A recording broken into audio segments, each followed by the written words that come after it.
Okay, so without further ado, sorry, a couple of minutes over, but we're doing all right. We're doing all right. Just wanted to welcome Sophie Thorogood from Pelsis. Sophie, how are you doing? Morning. I'm good, thanks. Yeah, trying to get Good. in Christmas spirit. So yeah. Yeah, I know. I'm doing that as well. I mean, earlier on, we thought it was a Christmas jumper you had on, wasn't it? But it's just like colourful and lovely. That's No, we yeah, can take it. It can be a Christmas jumper. It let's is do now that. officially a Christmas Yeah, jumper. indeed. You just need a little badge or something saying this is a Christmas jumper. Great, fabulous. Well, listen, I'll let you get Christmas and roaches around the Christmas tree. I'm excited to see what you're going to talk about. So I'll leave you to it and thank you. Okay, brilliant. Hopefully I've just shared my screen and everyone can see that. Um, so it's not an overly Christmassy presentation about cockroaches, but I just thought I'd have a nod to it considering we are almost in the middle of December, and typically when I do find cockroaches, I do find them a lot sometimes in January. Um, Normally when we think about insects, we think about them as quite seasonal. You know, we have many more insect problems in the summer. But because cockroaches are a bit more of an internal pest and they don't really need to go outside, survive in the cold temperatures outside, I find them all year round. And particularly it's quite a busy season. Christmas and New Year, you might have a lot of people off work, you have a lot of people moving around. Um, like it kind of all like drives maybe like a little bit of poor hygiene, maybe like some higher staff turnover, or basically pest control can slip slightly in terms of at the site where we're preparing food. I'm not saying like we're not doing it, of course. I'm saying more like the staff at site, are they still cleaning? Are they still on it? Are they still seeing and detecting and reporting issues when we find them? So places like I found oriental cockroaches in the middle of January in a sewer in a hospital. Um, I found, yeah, German cockroaches all over the place in a place when I came in on like the 2nd of January a few years ago. And yeah, they were just because such a busy season. So it's not overly Christmassy, but I thought it does fit in quite nicely this time of year when yeah, because roaches we get all the time. So my name's Sophie. Of course, I work for Pelsis, and basically, I quite like a cockroach. I think they're quite fascinating creatures, and I thought we'd have a little bit of a refresh, a little bit of like make sure every knowledge is up to date, and we'll basically talk through some common things that we can do to help manage our cockroaches around the UK. And I hope you appreciate the Christmas hat on the cockroach. So I'm just going to put my pointer on as well because I do a lot of navigating. So here's our typical cockroach. When you look at it, it's got very long antenna. That's really useful for feeling. So they actually use it as a way of like touching surfaces and picking up on objects. They can also detect smell through the antenna, so which is really important. Where's my food? Where's the harborage where the other cockroaches are? So they're really, really important. And they do clean the antenna. I don't know if anyone's seen it, but they actually like they kind of run the antenna through their mouth to clean it, so make sure it's like able to touch the surface really easily. We've got two wings, and they kind of fold each over each other onto the back of the cockroach. Some cockroaches can fly, some cannot. Typically, I don't really find them flying in the UK. That's because it's just not humid enough. But if you go to like more tropical countries or like in Spain or France, South France, you're having a nice drink outside in the summer, you might actually see cockroaches flutter by. Um, but yeah, in the UK, I don't really come across it. Um, we've got uh, little gaps along the cuticle. So we call these the spiracles, and these are breathing holes.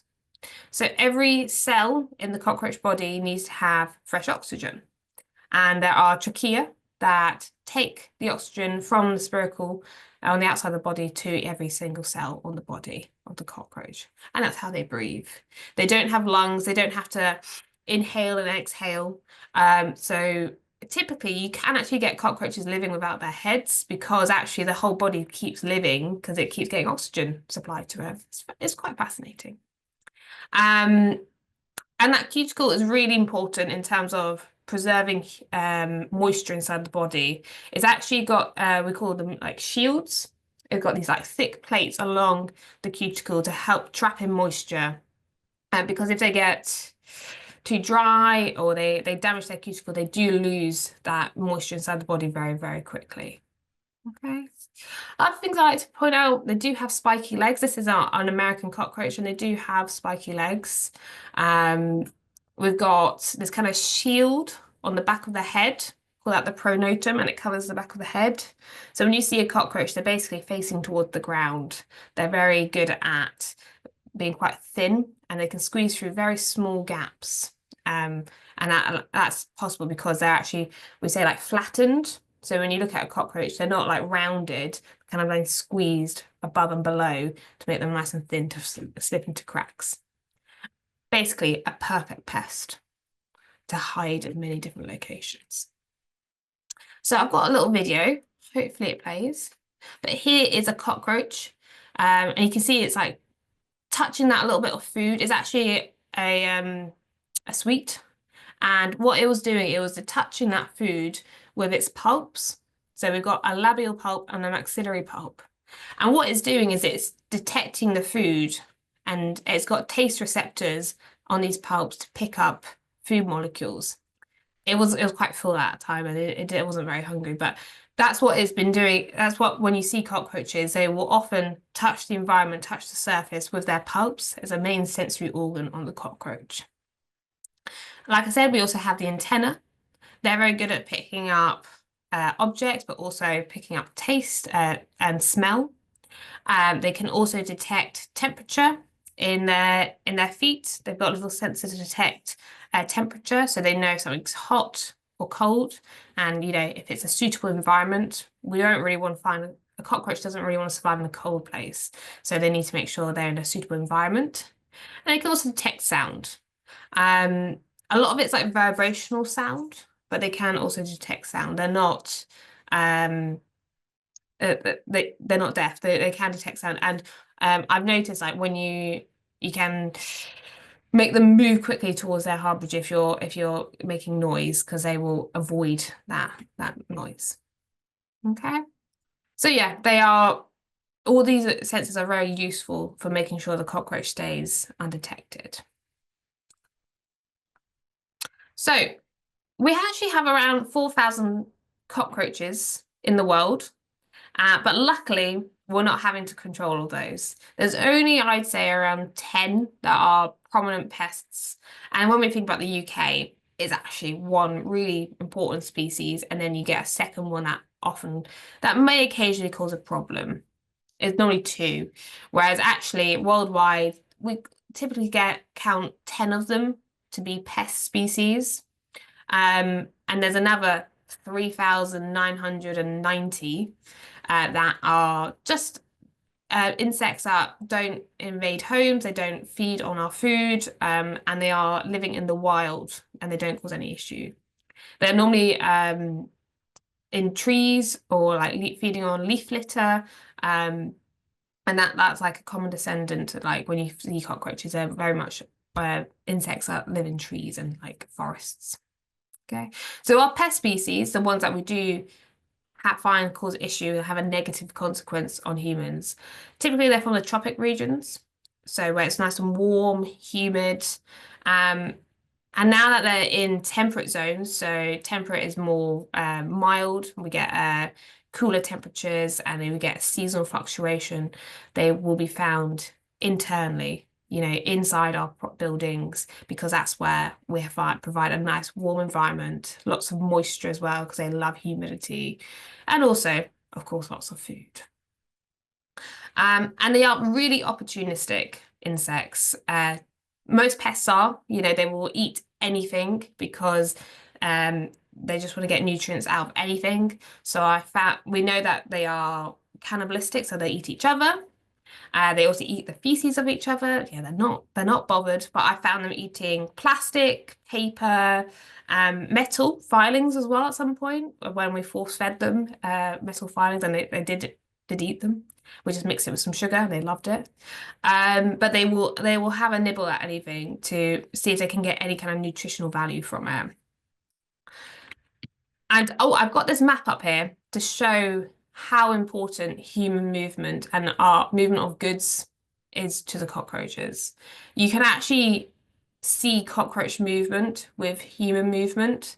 They're from like a particular tropical region, but you can actually see their spread, and it's all through us moving, expanding our native range, and the cockroaches have come with us. Um, there's been work where they can actually follow them along the Silk Road. So it's like an old trading route, and the cockroaches have come with us because, you know, we produce lots of food, lots of waste, and the cockroaches go, oh, I want some of that, and they follow us basically. Or we bring them along in our belongings. Now, we have to control cockroaches because they cause a number of issues. So firstly, we've got disease transmission. They can transmit lots of horrible diseases. So you can get parasitic worms, you can get salmonella, you can get, I think, tuberculosis and amoebic dysentery. You've got many different pathogens. And they can transport these pathogens both from on their body. So when they walk from something with the pathogen on, so something unclean potentially, and then move it onto a nice clean surface. So we call that mechanical transfer, where they're actually moving it. Or they can carry some things in their gut, so they can swallow maybe the bacteria or the eggs of the parasite, and then carry it inside their stomach or the gastrointestinal tract because they don't have a proper stomach. And then when they defecate on a new surface, that bacteria will still be alive. So they can actually move pathogens in two ways. So we don't want that. And there are cases where if you have cockroaches in a hospital, you have a higher rate of disease actually going around the hospital because cockroaches help move the pathogens around. We can also have allergies. The German cockroaches, particularly, their skins have known to be cause respiratory allergies. So people get asthma from cockroaches over time. So that's another reason if you've got a big infestation, you get exposed to cockroaches over and over, you can actually develop an allergy to them. Mostly people think about contaminating food sources. So we don't want to have insect legs, their feces, or any kind of like saliva regurgitate that they produce. We don't want that anywhere near our food because it's just not desirable that people want to eat that. But they can also damage commodities because they will eat anything. So not just food, they could actually chew on the plastic and paper, like I've said. We have fear and distress, of course. Most people don't like a cockroach. They don't like the idea of them living in their home. People are quite fearful of them. And we also have legislation. So there are acts in the UK like the Public Health Act 1936 or the Food Safety Act 1990 help refreshen you on your level 2 there. All this kind of legislation out there to help protect people from making sure they're not eating food that is contaminated, but also they don't have cockroaches in their neighbours and it's affecting their health. Okay. So here are some, basically I've put some nice fun pictures in, I think, of like cockroaches. So here we've got cockroaches molting. On the right, you can see a freshly emerged cockroach. So it's freshly molted. At that stage, when it's that pure white, that cuticle is very soft. So it's actually very vulnerable at this stage. And very, if it doesn't harden its cuticle quickly, it could be killed very easily because it's got nothing protecting it and it can lose moisture very, very quickly. But as you can see, they do leave behind their skin. And people often forget to look for the skins. But it's another sign you've got cockroaches. And you can see that split along the top of the thorax of the cockroach, and they've literally left that skin behind and come out of it. So that's a good sign to look for. And over time, you can see this darkening. So on the left, we had a cockroach that before it molted. And then over time, you can see it starts very white and then it gets browner and browner. So that is our Oriental male cockroach there on the left. And they'll have to do this to get to the next nymph stage, of course. They've got that, the cuticle's hard. So to get any bigger, they've got to shed it. And so that happens over their life cycle when they're growing. So every instar, you'll have that molting. And then also that final molt will leave them to be an adult. And then after that, they won't necessarily molt again. Here we've got nymphs again. So I often see this with German cockroaches on the left. you have a female German cockroach. She was carrying an Aetheka. She got caught in the trap. And then out of that Aetheka, we had our German cockroach nymphs emerge. That's very common because we know the German cockroach carries the Aetheka until they're ready to hatch. It's usually within 24 hours of her dropping the Aetheka that the nymphs actually emerge. But we don't always have that luxury. So if you had oriental cockroaches, those nymphs will be safely contained in the Aetheka somewhere else because the oriental cockroach will drop the Aetheka and then move to a different area. And so that Aetheka often gets undetected and it remains in place. And then 2 months later, that's when they emerge. Okay. So at this point, they're very vulnerable.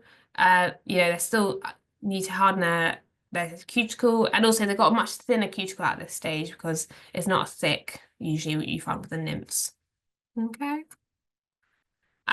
Here are some main species we get in the UK. So German cockroach, number one. I'm always finding German cockroaches wherever I go.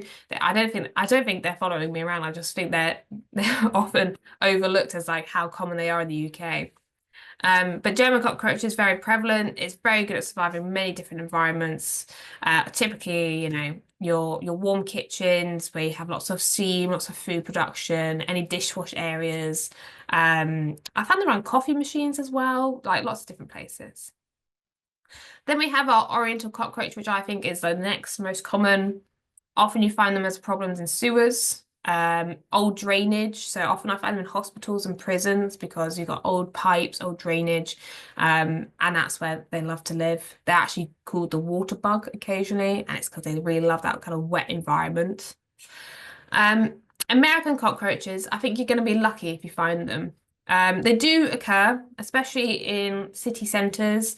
I know London has more American cockroaches, but that's because they are larger.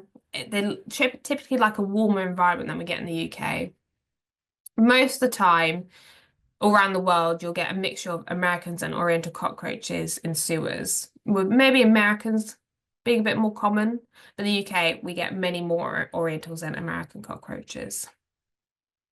And then lastly, we've got the brown-banded. I've got that up here because it looks very similar to a German cockroach, but they do have very different habitats. So it's useful to just remember that if you see a small cockroach, it likely is a German, but it's good to remember there is a different one out there. Okay. So I will start off with the German cockroach because, of course, that is the most prevalent one. Blatella germanica. It's not actually from Germany. It's just that it was named in Germany. Most cockroaches are from the tropical regions, like I said. You only really find them indoors in the UK. So we've got behind food dispensers, fridges, stoves, sinks, cabinets, electrical outlets, blocks of flats. Often, I even went on holiday once and I found German cockroaches in the flat I was staying in. So they do seem to follow me everywhere. You always see this picture of German cockroaches, and it's because it's such a fantastic picture to show you like the different stages. So here we can clearly see the female at the top. She's got a bit more of a rounded abdomen, so she's a little bit wider in the hips, we might say. We've got the male at the bottom. He kind of is a bit more narrow at the end, so kind of ends in a point. And then our nymph at the top.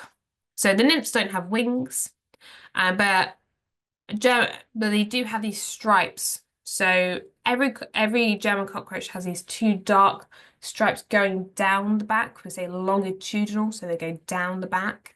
But in the adults, they're hidden because you've got the wings in place. And yeah, people love this picture because you get the different stages, and then you also get the fecal droppings you can see they've produced on this nice white surface. So it's an excellent picture. Typically, she will carry the Aetheka for around 3 weeks, and then yeah, within 24 hours, the Aetheka will hatch and they will open.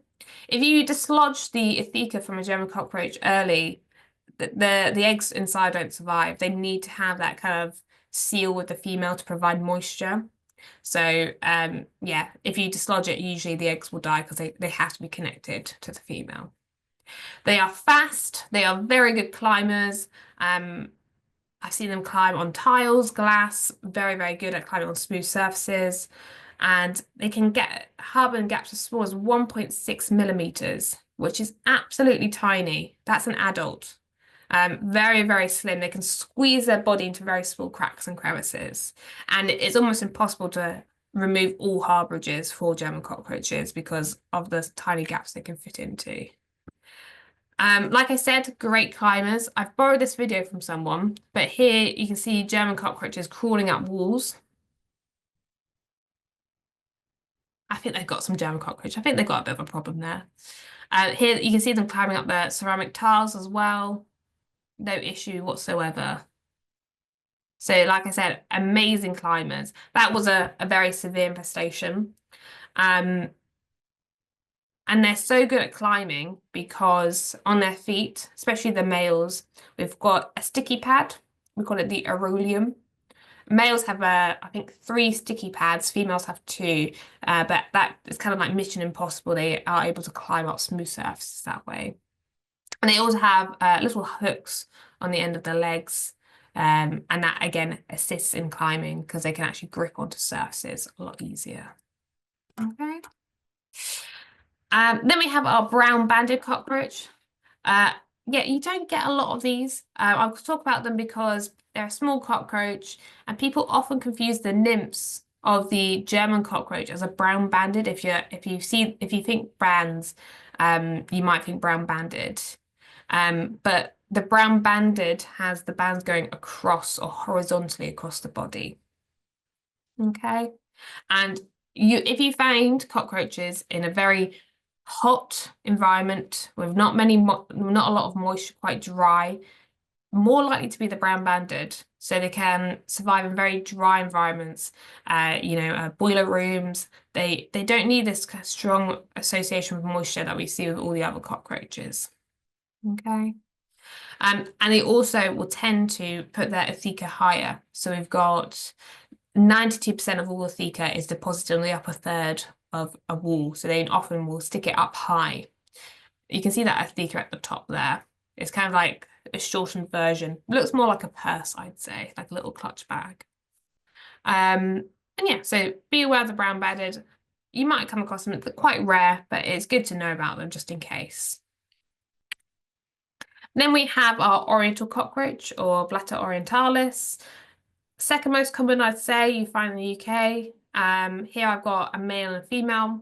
Nice and easy to tell apart because the male has wings that cover, we say like 3/4 of the body.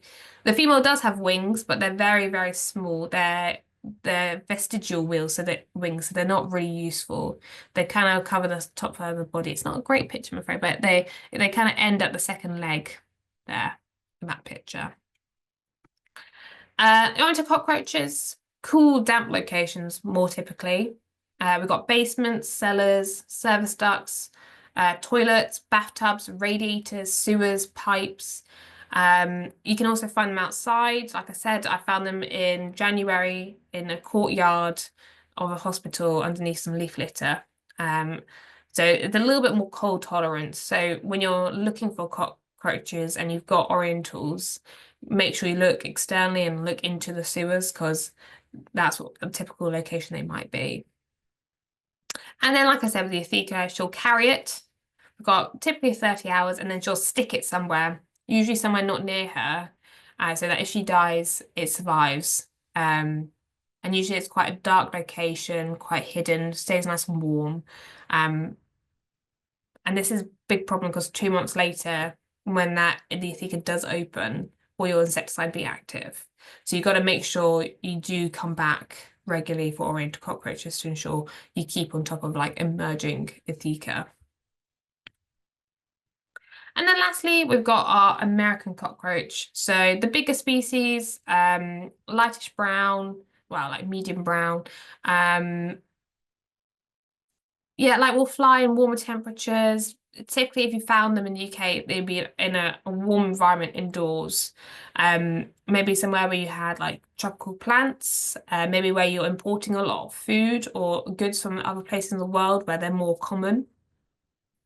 In other parts of the world, you might get them more outside, like in sewer systems and landfill sites. But in the UK, we've got the more storerooms, cabinets, ship holds as well, a problem.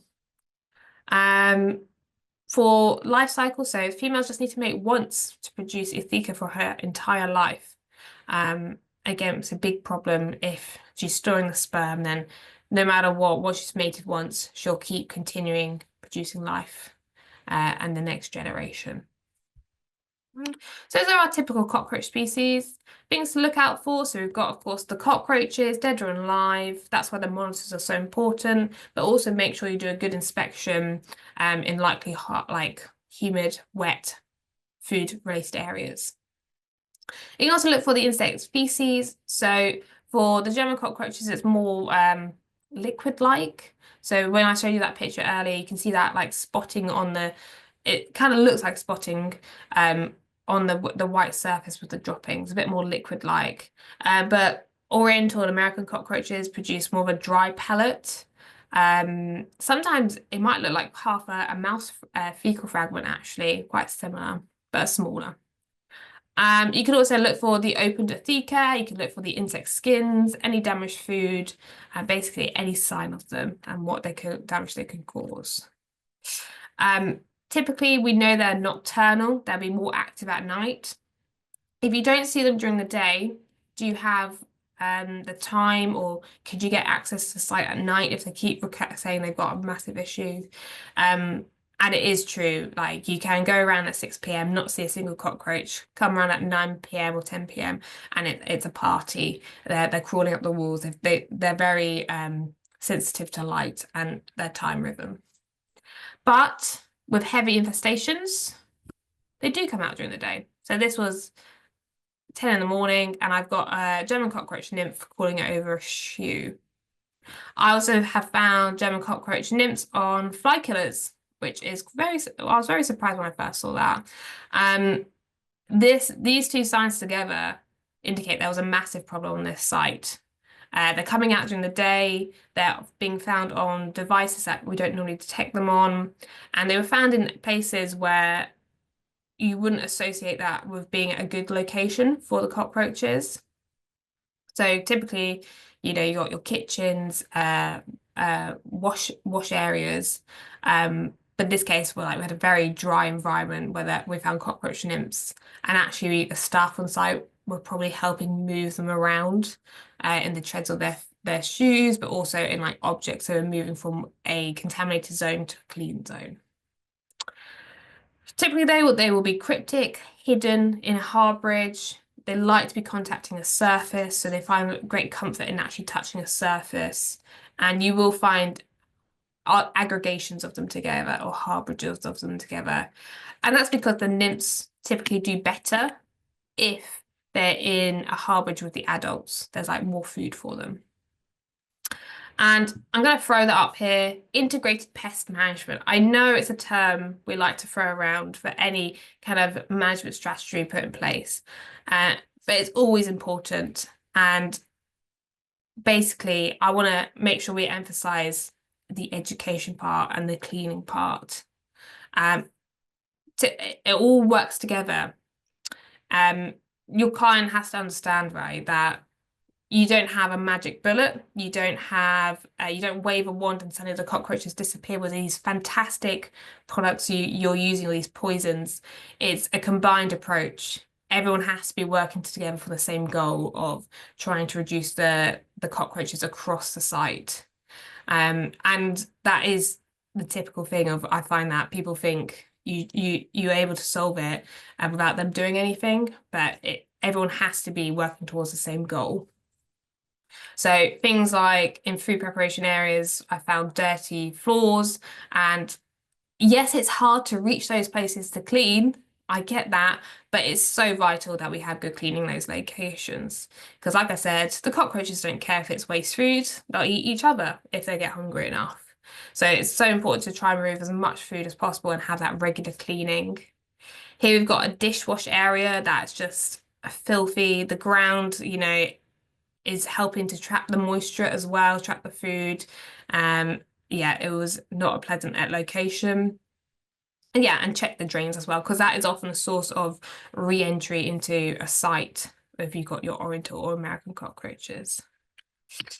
I love a bait. So For you, what you can do, we can use baits or sprays. Both are really good. I prefer baits because it feels more targeted towards the cockroaches. They're made with very tasty food ingredients that the cockroaches just love to eat. I've got different products up there. I'm not particularly, I don't particularly favor one over the other. I think they all work amazing. And in terms of actually putting insecticide into the environment, we're putting very small amounts compared to spraying the whole walls of a food preparation area, well, the whole walls of a site. And the beauty of the baits is you can put them in food preparation areas more easily. They're safer. But of course, we have to compete with the food. So if you had a dirty drain or like lots of food residues, you got to make sure the cockroach eats your bait as much as eating the other food. Typically, they're very highly concentrated poisons inside, so they don't need much to eat them. But the more they go towards your bait, the easier it is to achieve control. So the cleaning is really, really important. Okay. With your baits, I'd say try and make it as easy as possible for the cockroach to get to the bait. Okay, where are they? Where could you put your bait, which would be optimum location for them? We have a great pest control products out there. We actually are able to control pests in many, many different ways, but you have to make it as easy as possible for the pest to get to the poison or to get to the device that's killing them. That's the hardest part of pest control, actually, to make sure we get that killing action to the pest. And also, can you monitor the consumption to determine the progress? It's really useful to see, oh, that bait has been eaten, so I need to replace it, or that one's been untouched. Maybe there are no cockroaches in this area anymore. And it's better to apply little and often. So again, going back to that, make it easy for the cockroach to get to the bait. You don't want to have large amounts of bait in a few places. Try to put like little dots of it around so that they're not competing over the same bait food. Okay. Try not to over-apply. They're really very poisonous.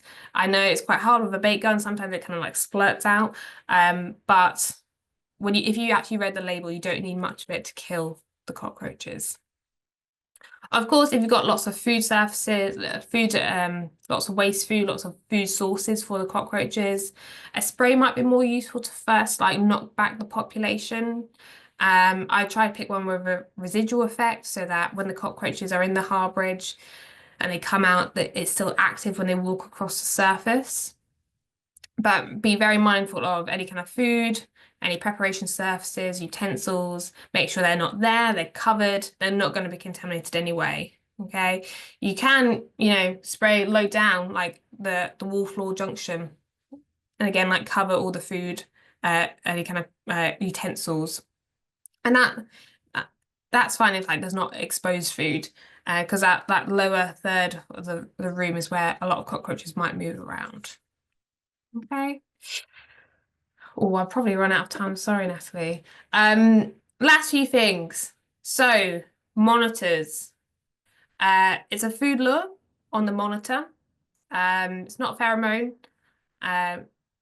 We do know cockroach pheromones, but we just can't manufacture them. They're quite hard molecules to actually synthetically produce. When you're putting your cockroach monitors down, yes, you can put them under your mouse monitors. But is that the best location? Okay. I have spent a few minutes talking about optimum locations for cockroaches. I kept talking, saying, oh, moisture, food, We kind of get into this rhythm of I'll put a monitor there by the wall, by that door. And then I'll stick the insect monitor underneath it because it's nice and easy for me to check. If you've got a place which is going to be likely infested with cockroaches, they've got a bigger risk, or they have a cockroach problem. When you're putting out your monitors, try and put them near the likely harbourages of the cockroaches or the likely food sources, because we're going to get a much better idea of what is happening on the site. Yeah, lots of different monitors available. Everyone's got their preference, I know. There are lots of different versions and they all work in different ways. So you can get ones that fit more into a corner. That's great if we know cockroaches often go into they like to be touching two surfaces. Okay. And lastly, so when you're going around the site, think about places that can help cockroaches survive. So I find clutter can be very frustrating because then you can't do a good survey. You can't actually see and visually inspect in a good detail. And that will help with all pest issues to detect problems in future. So can they keep it a little bit tidier? Are they managing their stock and rotating it, keeping good control of it? Fixing things, so broken tiles, linoleum, wall coverings, anything that could provide a harborage for the cockroaches, but also stops the food accumulating in there. You know, if there's a break in the linoleum floor underneath the sink, it will trap food every time they wash up something and a little bit of moisture drops onto the floor. Ventilate the space, try and remove the humidity, regular cleaning, and it's so important that we just remove food constantly so that the cockroaches can't find it. And you can also do things like seal pet food and so they can't get access to it. I've got here a picture of some oil that had just been left out in the open, and I reported it. 3 months later, I turned up and it was still there. And that kind of gives you an idea of like how well they are looking after the site. Are people like on top of it, of actually making sure we're removing any kind of food for the cockroaches and pests in general? But this kind of shows maybe there was a need to re-educate staff members on site at that point because they weren't aware of like the whole what was going on. Okay. And that's me done. I'll go back to you, Natalie, see if there's any questions. Thanks, Sophie. We have got 5 in there, but we're 5 minutes over Ah. time. And I'm not going to be able to get to them now. But if you possibly could type the answer. Have you done typing the answers before? Yeah, where everyone can see the answers to it. I think if you go in there and type answer, you can answer them, and then people can go into the Q&A section and see what your answer is to it. But yeah, we're a fair amount over, and it's people want to run off for a quick comfort break and such. But no, that was amazing, really thorough. Always want to just give you more time as well. So apologies that the time run out there. It's hopefully not too frustrating for everybody. But if you can get those questions answered, that would be amazing. There's 5 in there. Yeah, and we definitely wouldn't have time. I don't think I can pick one that I think would be the most important one because I think they're all good questions. So yeah, if you can type them out, that would be great. No problem. Yeah, sorry I overran. I even cut back my slides this time, and I just love cockroaches apparently. I know we get so passionate about the pest. We want to talk about it all day long, and having these restrictions on time, how so annoying. I'm completely with you, but yeah, just to make sure everybody's got their diary sorted and that we'll keep on to time. So yeah, if you can type them out, that would be amazing. Yep. All right, thanks, Sophie. Take care.